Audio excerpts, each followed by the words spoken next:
El día sábado fue el Día del Autismo. Nosotros vamos a hablar justamente de esto para concientizar, como siempre decimos, con Roxy Lopresti. Hola, Roxy. Hola, ¿qué tal? Buen día. Y ahí tenemos todo lo que tenés que saber sobre el autismo, porque precisamente fue el Día Mundial de Concientización y en este marco la Fundación de Todo Corazón durante toda esta semana realiza distintas acciones para concientizar. ¿Y qué es lo que se busca sobre todo? La detección temprana, que los padres observen a sus niños, el pediatra, que es fundamental para que el diagnóstico sea lo antes posible, así el niño puede estar incluido en las distintas actividades. Escuchamos una profesional y nos dice, Dani, ¿qué es el autismo? Bueno, el autismo realmente ha pasado por muchas nomenclaturas.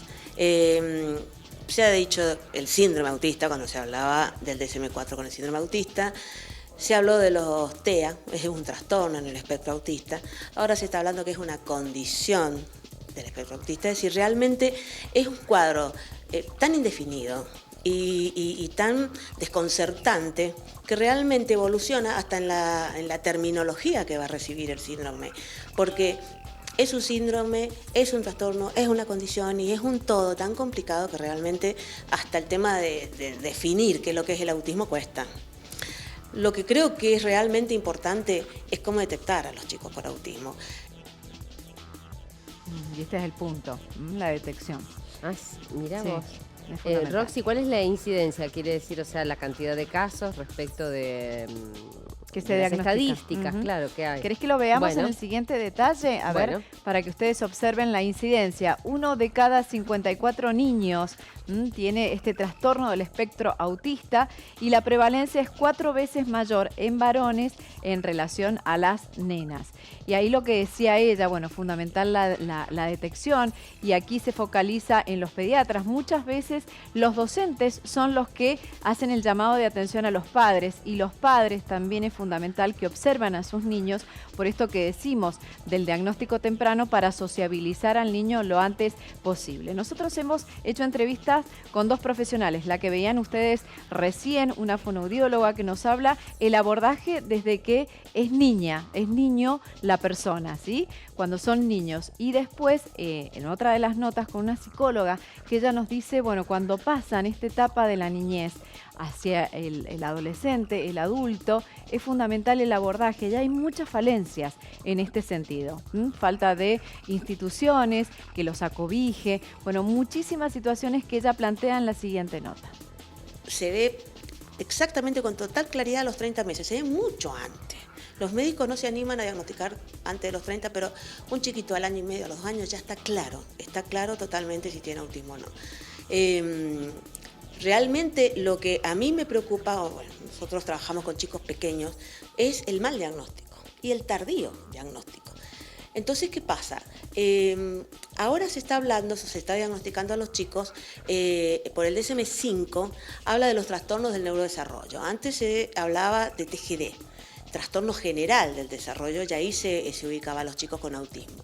O, bueno, a la condición autista, a los trastornos autistas. Ahora, por el DSM-5, que es la última nomenclatura que se ha manejado, se habla de los trastornos del neurodesarrollo y ahí se engloba a los chiquitos con TEA, que antes se los englobaban los trastornos generales del desarrollo. Y allí nosotros, por lo menos en la institución donde yo trabajo, abordamos a los chicos con trastorno específico del lenguaje en un extremo y los TEA en el otro, que también tienen trastornos muy profundos del lenguaje. Pero es un continuum, empezamos desde la niñez, el proceso sigue en la adolescencia y continúa en la etapa adulta. Según Europa Autismo, nos dice que justamente la etapa de madurez, o sea, toda la etapa adulta, la etapa de la tercera edad, es como la etapa mayor, diríamos, donde tenemos que afrontar y enfrentar ciertas situaciones. El autismo cursa para toda la vida, no podemos decir que cuando es niño se termina. Es más, hay casos donde se va agudizando. Acá lo importante que tenemos que tener en cuenta sería la accesibilidad a todo lo que es lo social, las instituciones y los recursos con que contamos. Yo quiero más que nada dejar en claro que hay pocos recursos para esta gente, para estas personas con autismo. Porque estos chicos o estos adultos terminan una etapa y no tenemos instituciones donde haya un responsable que diga necesitamos para estos chicos estos recursos. Bueno, ¿y cómo darse cuenta, Roxy, porque por esto que vos decías que justamente te habían dicho las especialistas sobre la importancia de la detección temprana? ¿Cuáles son aquellas señales a tener en cuenta que marcan que una persona puede llegar a tener TEA? Claro, y la observación que tienen que tener los padres. Enseguida vamos a hablar de Giorgio, ahí lo vemos. Veamos la placa, ¿sí? De lo que es esto, los síntomas. Se detecta desde los 18 meses de vida. ¿Y qué es lo que se puede observar los niños? Nivel intelectual, el nivel de la actividad, la tendencia al aislamiento, este es uno de los más importantes, dificultades sensoriales, presencia o no presencia del lenguaje, también la mirada, Dani. ¿Y a qué hace referencia con el nivel intelectual? Te digo porque conozco un caso que, saca cuentas mucho más rápido de lo normal. O puede tiene, ser digamos, Asperger ese. Claro, Puede ser capacidades Asperger. muy importantes en cuanto a lo intelectual.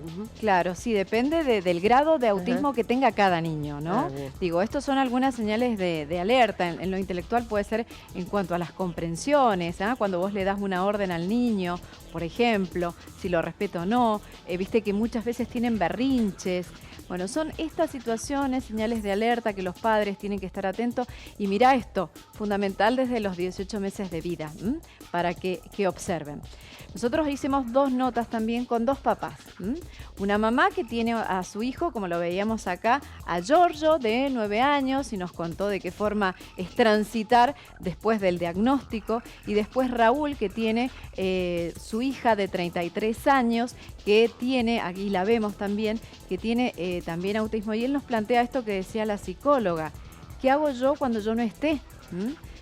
Porque ellos van creciendo, nosotros también. ¿Qué hago con esta falencia que existen de distintas instituciones para abordar esta problemática de los adolescentes y adultos que tienen autismo? Porque siempre nos focalizamos en los más niños, en la detección. Pero ¿qué pasa ya cuando van creciendo? Y como decía, el autismo es para toda la vida. Claro, sí. Y la contención. ¿Cerramos con ellos, Dani? Bueno, lo escuchamos. Giorgio presentó los primeros signos de alerta a los 10 meses. Tuvimos en el camino a un pediatra que notó, gracias a la comunicación entre las familias, nos consultaban cómo veíamos el día a día de él, y habían cosas muy particulares como el contacto visual, la poca y ausencia del vocabulario, o vocabulario que tenía y que había adquirido lo había perdido.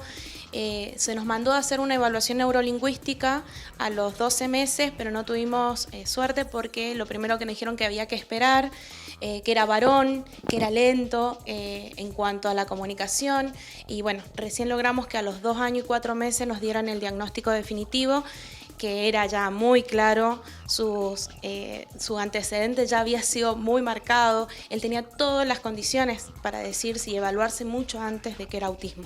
¿Y ahora, Giorgio? Hoy por hoy, Giorgio está en un centro educativo terapéutico, él tiene 9 años. Este año hemos optado por esa modalidad.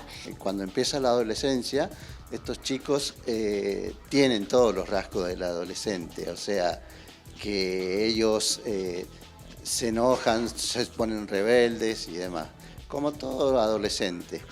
Y bueno, en realidad necesitan mucho estimulación, que gracias a Dios la institución donde estamos le da por medio de todos sus terapeutas, que son realmente profesionales y tienen una dedicación hacia la discapacidad total. Gracias a esa estimulación podemos llevarlos y hacernos que pasen lo mejor posible su vida, ¿no? ¿Cuántos años tiene?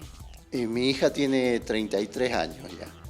Y empezó desde chiquitita en el mismo instituto, crecieron todos juntos y ahora estamos ahí. Y bueno, con la preocupación de dónde pueden llegar a estar cuando nosotros no estemos.